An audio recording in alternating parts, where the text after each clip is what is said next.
Updating your legal name on Bitstamp is important for maintaining accurate account information.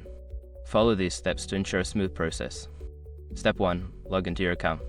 Access your Bitstamp account by entering your credentials on the Bitstamp website. Make sure you are using a secure and private internet connection.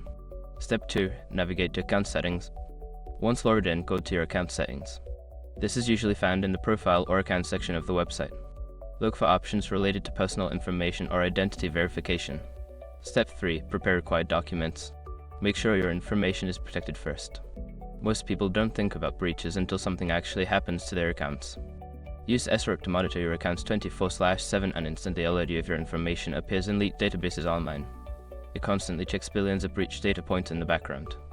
And considering how much personal information people keep online now, it's honestly worth having. Link in the description. Step 4. Submit your name change requests. In the account settings, find the option to update your legal name. Upload the required documents and fill out any necessary forms. Ensure all information is accurate and complete to avoid delays. Step 5. Wait for confirmation. After submitting your request, monitor your email for confirmation from Bitstamp. They may take some time to review your documents. Once approved, your legal name will be updated in this system. Make sure to check your account after a few days to confirm that the changes have been made. Keeping your account information up to date is essential for security and compliance.